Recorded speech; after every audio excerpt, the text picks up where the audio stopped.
নমস্কার, আমি রাখি। আমার নতুন আরও একটি ব্লগে আপনাদের সবাইকে স্বাগত জানিয়ে আজকের ব্লগটি শুরু করলাম। কেমন আছেন আপনারা সবাই? আশা করছি ভালো আছেন আর আমরাও ভালো রয়েছি। এখন বাজে সকাল 7টা, আপনাদেরকে সাথে নিয়েই ব্লগটা শুরু করছি।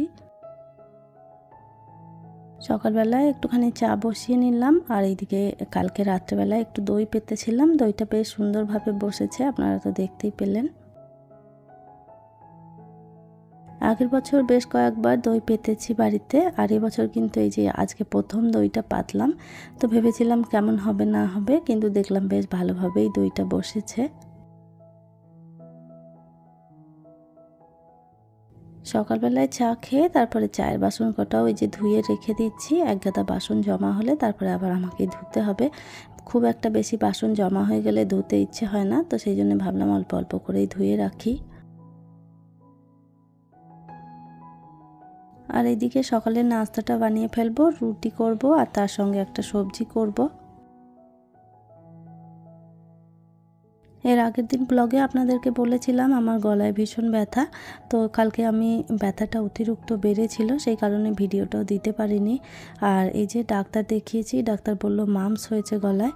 আর যে কারণে এত অতিরিক্ত ব্যথা, তার জন্যে গলায় তো ব্যথা রয়েছে, তার সঙ্গে সঙ্গে কানের ব্যথা হয়েছে, মাথায় যন্ত্রণা, এত সমস্ত সমস্যা নিয়ে আমি আর ভিডিওটা কালকে দিতে পারিনি। এর আগের দিন তো সারা রাত আমি ঘুমোতে পারিনি। রাত্রেবেলায় 12টার সময় উঠে গলায় সেক দিয়েছি, গরগিল করেছি গরম জল করে, সমস্ত করে তারপরে একটুখানি শরীরটা ভালো লাগতে রাত্রেবেলায় ঘুমিয়েছি। আর এই যে এত অসুস্থতার মধ্যেও ভিডিও তো আর করতেই পারিনি। তবে এই যে ব্লগটা আজকে দিচ্ছি, এটা আমার আগে থেকেই করা ছিল, এডিট করা ছিল না। ওই ভিডিওটাই এডিট করে আজকে আপনাদের সামনে দিলাম। আর এই যে আজকে বেগুন, ভেন্ডি আর মুসুরি ডাল দিয়ে একটা তরকারি করছি। এটা রুটি দিয়ে খেতে ভীষণই ভালো লাগে। এর আগেও আপনাদের সঙ্গে হয়তো আমি শেয়ার করেছি।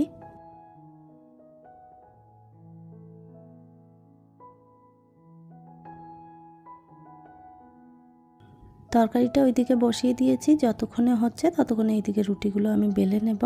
একসঙ্গে সব রুটিগুলো বেলে নিয়ে তারপরে ভাজলে একটু সুবিধে হয়। আটাটা মেখে রেখেছিলাম অনেকক্ষণ হয়েছে, তো আজকে আটাটা একটুখানি নরম হয়ে গেছে বেলা। আর এই যে বেশি নরম হয়ে গেলে আবার বেলায় একটু অসুবিধে হয়। তো যাই হোক, একটুখানি আগে থেকে মেখে রেখেছিলাম, সেই জন্য আরও বেশি একটু নরম হয়ে গেছে। আর এই তো সমস্ত রুটিগুলো আমি বেলে নিয়েছি, এরপর একটা একটা করে ভেজে নেব। সকালবেলাটা একটু তাড়াতাড়ি করেই খাবারটা করতে হয়, তো সেই কারণে আর মশলা বাটাবাটি করার ঝামেলা খুব একটা করি না। কোনো রকমভাবে একটা কিছু এমন বানিয়ে দিই যেটা তাড়াতাড়ি হয়ে যায়। সময়ের মধ্যে খাবারটা গুছিয়ে আমার হাজব্যান্ডকে দিয়ে দিতে পারলেই সমস্যাটা যায়। কেন কি সারাদিন তো আর সে বাড়িতে খায় না, সকালবেলাটাই ওই জন্য চেষ্টা করি তাড়াতাড়ি করে খাবারটা করে দিতে।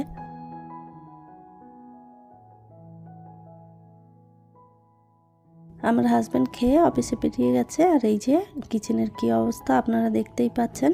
সকালবেলা তাড়াহুড়োর মধ্যে কাজ করা হয়, তো যেখানে যেটা থাকে সেটা সেখানেই নামানো থাকে। চলে যাওয়ার পর সমস্তটা একবারে গুছিয়ে রাখি। সকালবেলা টক দই দিয়ে যে রায়তাটা করেছিলাম আমার হাজব্যান্ডকে একটু দিয়ে দিয়েছি, আর বাকি যেইটুকুনি রয়েছে ওইটা আমি আর বিবেক দুজনে মিলে খেয়ে নেব। এইদিকে খানিকটা দুধ ছিল কালকের, সেটাও খালি করে নিলাম। ওই দুধটা আবার একটুখানি দই বসিয়ে দেবো রাত্রেবেলায়। আর এইদিকে তরকারিটাও খালি করে নিয়েছি। যে কটা বাসন বেরিয়েছে সেগুলো সব বেসিনে নামিয়ে দিলাম, আর এইদিকে সমস্তটা পরিষ্কার করে ফেলেছি।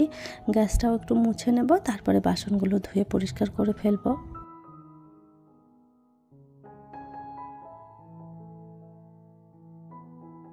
সমস্ত রান্নাঘরটা পরিষ্কার করে তারপরে এই যে বিবেক আর আমি দুজনে খেতে বসে পড়েছি। বিবেককেও খাইয়ে দিলাম আর তার সঙ্গে আমিও খেয়ে নিচ্ছি। ভীষণ গরম লাগছে, খেয়ে তারপরে চলে যাব স্নান করতে। স্নান করে দুপুরে রান্না বাকি আছে, সেগুলো করব।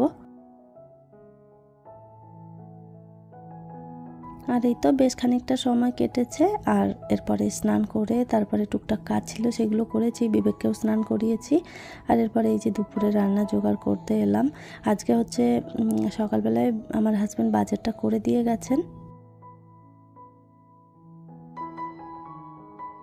তো ব্যাগ ধরেই সমস্তটা রেখে দিয়েছিলাম, একদমই খেয়াল ছিল না যে ব্যাগের ভিতরে সবজিপাতিগুলো রয়েছে, তাহলে এগুলো আগেই খালি করে নিতাম।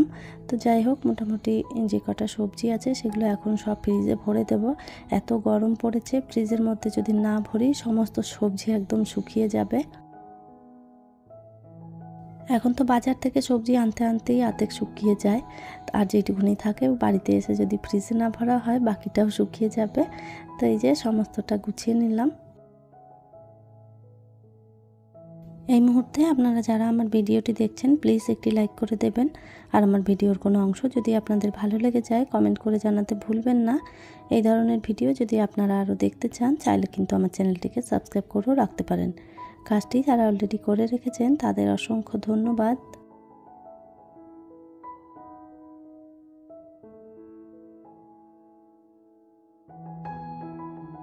ওইদিকে সমস্ত জিনিসপত্র গুছিয়ে নিয়েছি, ভাত আর ডাল বসিয়ে দিয়ে তারপরে যে সমস্ত কাটা বাটা যেগুলো ছিল সব করে নিয়েছি। আর এরপর এই যে রান্নাটা বসিয়ে দিলাম। আজকে আম দিয়ে টক ডাল রান্না করব, আর তার সঙ্গে শাক ভাজা, আর ওইদিকে শিঙি মাছ দিয়ে ঝিঙে আলু দিয়ে তরকারি করব। তো এইদিকে আমি শাক ভাজাটা বসিয়ে দিলাম, পেঁয়াজ রসুন দিয়ে একটুখানি নেড়ে চেড়ে তারপর শাকটা দিয়ে দিয়েছি। আর এই দিকটাতে কড়াই গরম করে একটুখানি নুন হলুদ মেখে রেখে দিয়েছিলাম মাছগুলো, সেগুলো দিয়ে ভাজাটা বসিয়ে দিলাম।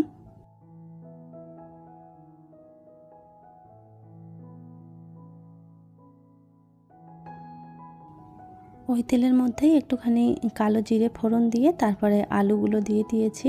আলুগুলো ভালো করে একটু লাল করে ভেজে নিয়ে তারপরে ঝিঙেটাও দিয়ে ওর মধ্যে নামিয়ে নিয়েছিলাম।